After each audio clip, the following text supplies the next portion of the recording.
وَقُل رَّبِّ زِدْنِي عِلْمًا۔ سورہ یوسف کی یہ تیسری آیت ہے جس میں اللہ تبارک و تعالی ارشاد فرماتے ہیں کہ ہم نے تم پر جو قرآن مجید نازل فرمائی ہے اس کے ذریعے سے ہم آپ کو ایک بہترین قصہ سنا رہے ہیں، اور جبکہ تم اس قصے سے پہلے بالکل بے خبر تھے۔ یہاں ایک بات ذہن میں رہنی چاہیے، قصے اور واقعات قرآن مجید نے ان کو بیان کرنے کا جو انداز اپنایا ہے وہ بالکل ایسا نہیں ہے کہ آدمی ان واقعات اور قصوں کو سن کر اس کی دلچسپی میں گم ہو جائے،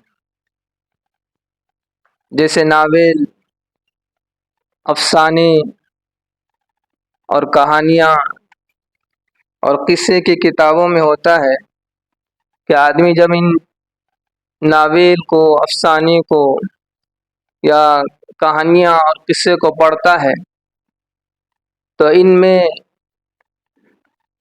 دلچسپی رکھنا شروع کرتا ہے اور ان میں منہمک ہو جاتا ہے۔ قرآن مجید نے جتنے بھی قصے بیان کیے ہیں ان تمام قصوں کا مقصد کچھ نہ کچھ ضرور ہوتا ہے، ان واقعات کے کچھ نہ کچھ نتائج ضرور ہوتے ہیں،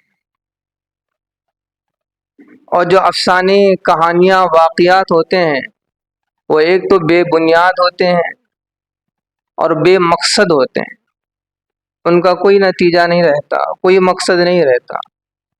لیکن قرآن کے ہر قصے کا کوئی نہ کوئی مقصد ہوتا ہے، حتیٰ کہ قرآن کسی چیز کی خبر بھی دیتا ہے تو اس خبر کا بھی کوئی نہ کوئی مقصد ضرور رہتا ہے۔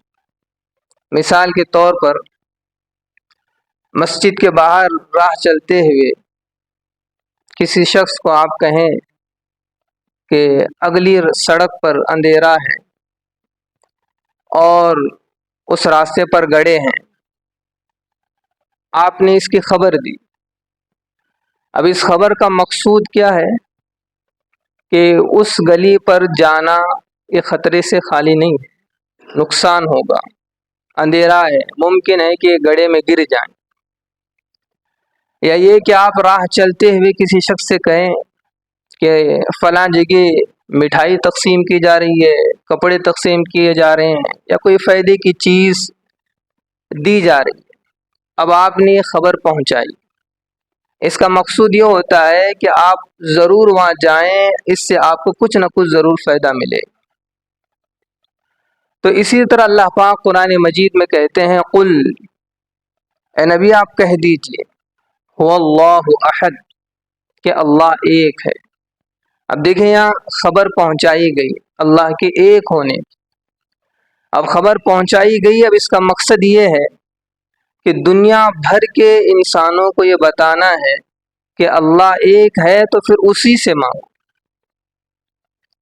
اسی سے اپنے حاجتوں کو اسی کے سامنے رکھو، اسی کے سامنے سجدہ کرو، اسی کی پرستش کرو، اسی کو اپنا معبود بناؤ۔ اسی طرح اللہ پاک نے سورہ یوسف میں جو قصہ بیان فرمایا ہے، اس قصے کے بھی بہت سے مقاصد ہیں، اس قصے میں نصیحتیں ہیں، اہم ہدایات ہیں اور بہت قیمتی قیمتی باتیں ہیں۔ تو ایک عقل مند انسان کو چاہیے کہ اس واقعے سے وہ ان تمام چیزوں کو حاصل کرے۔ سورہ یوسف کے بہت سے فوائد ہیں۔ بعض حدیث میں آتا ہے کہ نبی علیہ السلام نے فرمایا غلاموں کو سورہ یوسف اگر پڑھائی جائے تو ان کی غلامی ختم ہو جائے گی۔ اس صورت میں اتنی برکت ہے کہ اگر غلام اس صورت کی تلاوت کرتے ہیں تو ان کی غلامی ختم ہو جاتی۔ بلکہ بعض علماء نے یہاں تک بھی لکھا ہے کہ جو آدمی اس صورت کی کثرت سے تلاوت کرتا ہے اللہ پاک اسے حالات سے حفاظت فرماتے ہیں، اس کی تنگی کو دور کرتے ہیں، کشادگی سے عطا فرماتے ہیں، غنا کے راستے اس کے لیے کھول دیتے ہیں۔ اور جو شخص اس سورت کو کثرت سے پڑھتا ہے، چاہے وہ کتنا ذلیل ہی کیوں نہ ہو، اس سورت کی کثرت سے تلاوت کے نتیجے میں اللہ پاک اسے عزتیں عطا فرماتے ہیں۔ جو شخص گھر سے بے گھر ہے، وطن سے بے وطن ہے، یا اپنے رشتہ داروں سے دور ہے، اعزہ سے دور ہے، اگر وہ اس سورت کی کثرت سے تلاوت کرتا ہے تو اللہ پاک اس سورت کی برکت سے اسے اپنے رشتہ داروں سے ملاتے ہیں۔ یہی وجہ ہے کہ اللہ پاک نے فرمایا کہ یہ بہترین سورت ہے، یہ بہترین قصہ ہے، نحن نقص علیک احسن القصص، کہ اللہ کہہ رہے ہیں کہ ہم آپ کو ایک بہترین قصہ سنا رہے ہیں۔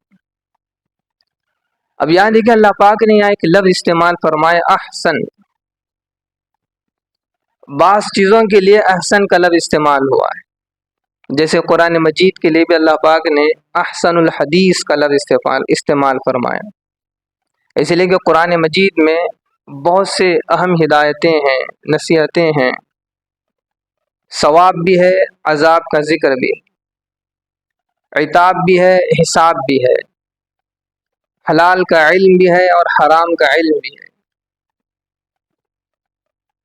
دنیا کی باتیں بھی ہیں اور دین کی باتیں بھی ہیں۔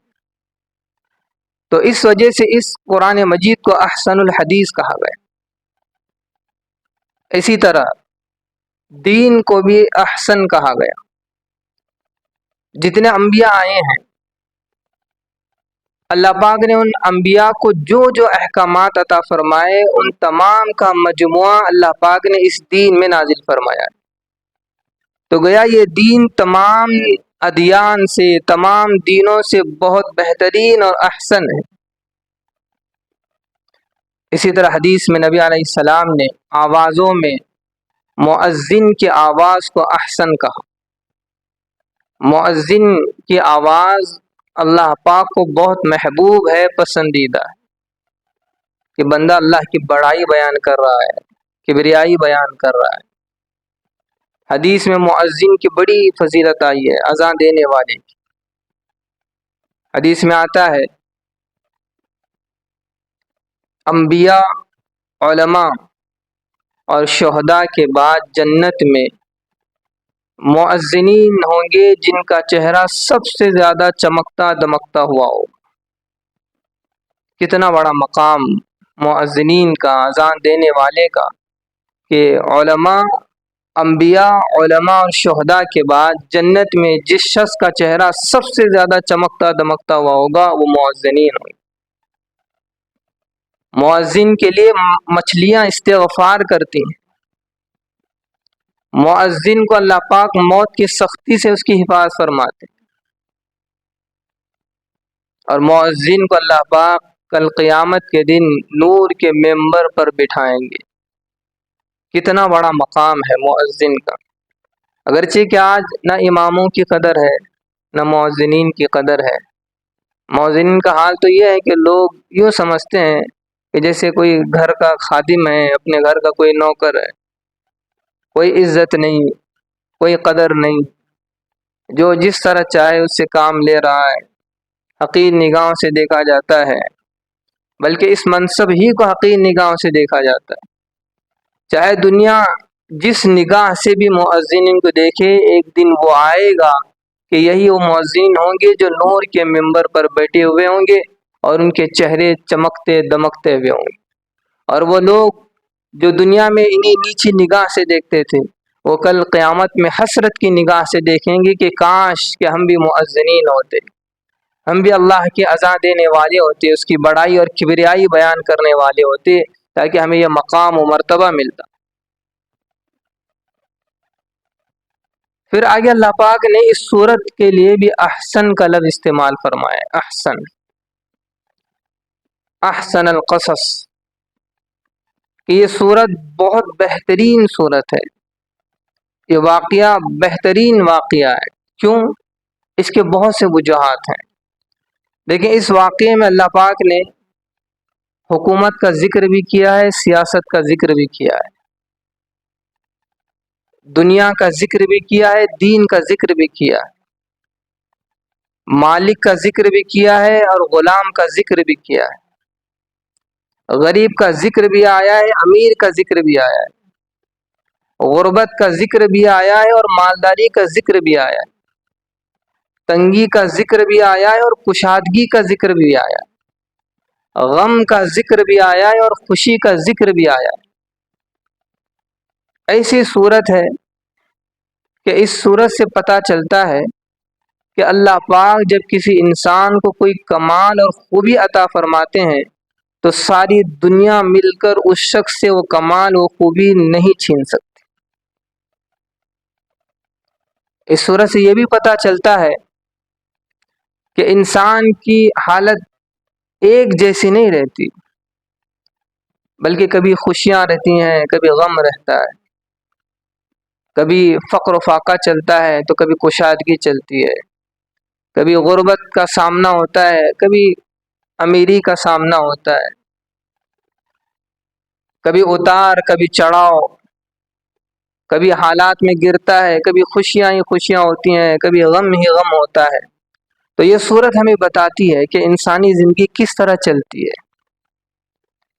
اس صورت سے یہ بھی پتہ چلتا ہے کہ دنیا یہ ملنے جلنے کی جگہ ہے، لیکن اس دنیا میں جدائی بھی ہوگی، ایسا بھی ممکن ہے کہ اپنے دور ہو جائیں، اپنوں سے جدائی بھی ہو سکتی ہے۔ اس صورت سے یہ بھی پتہ چلتا ہے کہ نفس یہ سارے گناہوں کی جڑ ہے، سارے فساد کی جڑ ہے۔ نفس پر قابو ہے تو پھر انسان اپنے آپ پر قابو رکھتا ہے، نفس میں بگاڑ ہے تو پھر انسان بہت آسانی کے ساتھ بگاڑ کی طرف چلا جاتا ہے۔ اس صورت سے یہ بھی پتہ چلتا ہے کہ انسان کی عفت اور اس کے تقوی کا امتحان تنہائی میں ہوتا ہے۔ چار آدمی ہو یا مجمع ہو تو وہاں کوئی گناہ نہیں کرتا، بلکہ گناہ سے بچنے کی کوشش کرتا ہے کہ بھئی لوگ ہیں۔ انسان کے تقوی کا امتحان تو تنہائی میں ہے۔ آدمی اپنے آپ پر غور کرے کہ میں تنہائی میں کس قدر گناہوں سے بچ رہا ہوں۔ اگر تنہائی میں گناہوں سے بچ رہا ہوں تو پھر سمجھیں کہ تقوی کی صفت میرے اندر موجود ہے۔ حضرت یوسف علیہ السلام کا امتحان تنہائی میں ہوا تھا۔ تو یہ صورت ہمیں بتاتی ہے کہ انسان کا امتحان تنہائی میں لیا جاتا ہے، اور تنہائی میں پتہ چلتا ہے کہ یہ انسان تقوی والا ہے یا نہیں۔ اس صورت سے یہ بھی پتہ چلتا ہے کہ جب اللہ پاک کسی انسان کو عزت دینا چاہتے ہیں تو پھر ساری دنیا مل کر اسے ذلیل نہیں کر سکتے۔ آپ دیکھیں کہ حضرت یوسف علیہ السلام کو آپ کے بھائی کنویں میں ڈالنا چاہ رہے تھے، یا آپ کو ملک سے نکالنا چاہ رہے تھے، اور پھر قافلے والے آپ کو خرید کر پیسوں سے بیچنا چاہ رہے تھے۔ کیسی کیسی آزمائش کہ بھائی کنویں میں ڈالنا چاہتے ہیں، یا پھر آپ کو ملک سے دور بھیجنا چاہ رہے ہیں، اور قافلے والے آپ کو اچھی قیمت پر بیچنا چاہ رہے ہیں، اور اللہ کا ارادہ یہ ہے کہ اللہ پاک اس ننھے سے بچے کو، تنہا بچے کو مستقبل میں تخت و تاج کا مالک بنانا چاہ رہے ہیں۔ اور ہوا بھی ایسا کہ بھائی کنویں میں ڈالنا چاہ رہے ہیں، ملک سے نکالنا چاہ رہے ہیں، اور قافلے والے پیسوں کی عوض دینا چاہ رہے ہیں، فروخت کرنا چاہ رہے ہیں، لیکن اللہ پاک نے جو چاہا کہ اس بچے کو مستقبل میں اس ملک کا شہنشاہ بنانا ہے، ویسا ہی ہوا کہ حضرت یوسف علیہ السلام مصر کے تخت و تاج کے مالک بن گئے۔ تو اس صورت میں بہت سے فوائد ہیں، نصیحتیں ہیں، عبرت کی باتیں ہیں۔ اس لیے اللہ پاک نے اس صورت کو کہا احسن القصص، یہ قصوں اور واقعات میں سب سے بہترین قصہ ہے جس سے انسان بہت فائدہ اٹھا سکتا ہے۔ انشاءاللہ کل سے ہم اس واقعے کی ابتدا کریں گے۔ اور اس واقعے کو سمجھنے کی کوشش کریں گے اور اس میں موجود نصائح کو اپنانے اور عبرت کا سامان حاصل کرنے کی کوشش کریں گے، اللہ تعالیٰ ہمیں کہنے سننے زیادہ عمل کی توفیق عطا فرمائے۔ وآخر دعوانا الحمدللہ رب العالمین۔ Thank you for watching. If you found this video helpful, please like, share it with others, and subscribe to our YouTube channel for more insightful Islamic content.